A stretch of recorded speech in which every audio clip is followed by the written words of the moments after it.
L'Association africaine des hautes juridictions francophones tient depuis ce mardi 5 novembre 2024 à Porto Novo sa 16e session de formation au profit des magistrats de ces pays membres.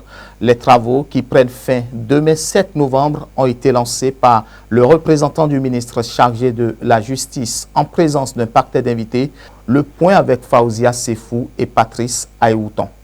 Réunis au sein de l'Association des hautes juridictions francophones AAHJF, ces magistrats sont à l'école du perfectionnement et du renforcement de capacités. Ces membres des hautes juridictions francophones tiennent ainsi à Porto Novo, à l'École régionale supérieure de la magistrature, ERSUMA, la 16e session de formation des magistrats de leur association. Le premier responsable de l'ERSUMA salue la confiance renouvelée de l'association. Cette 16e session de formation marque la continuité d'une collaboration fructueuse entre l'ERSUMA, l'OADA, la JICAF sur les défis contemporains et les perspectives de notre secteur. Chacun de vous, par sa présence, témoigne de son engagement pour un avenir juridique et judiciaire africain prospère et renforcé, maintenant la collaboration avec les autres continents et les autres pays frères.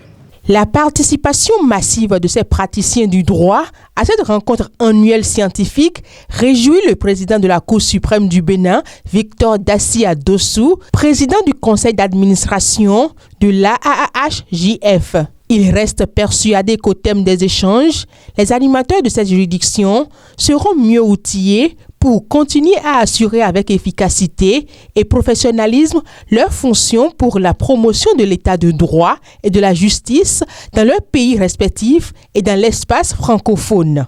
Vos contributions, que je sais déjà de bonne qualité, conféreront, j'en suis persuadé, à la présente session une portée pragmatique.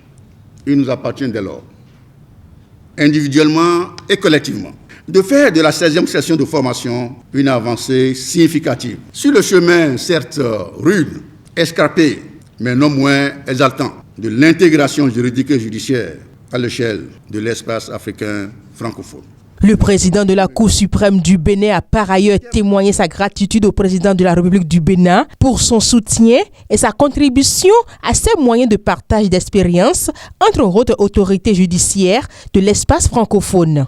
Nous continuons également, du fait de votre présence à nos côtés ce jour à l'ERSUMA, d'être rassurés de l'intérêt tout particulier que porte le président de la République, son Excellence M. Patrice Talon, aux initiatives africaines de regroupement institutionnel, particulièrement celles à même de favoriser l'intégration des États africains francophones par le droit et la justice. En procédant à l'ouverture des travaux, le représentant du ministre béninois de la Justice a félicité les membres de l'AAHJF pour la tenue effective des travaux. Il a formulé le vœu que la session de formation permette aux participants de tirer des leçons des expériences réussies et des défis rencontrés dans leurs juridictions respectives. De vos échanges, que j'espère fructueux, vous devriez pouvoir identifier les forces et les obstacles, les facteurs de limitation et les éléments de renforcement de l'œuvre de justice. L'objectif pour nous, en dernière analyse, c'est de tirer des enseignements pédagogiques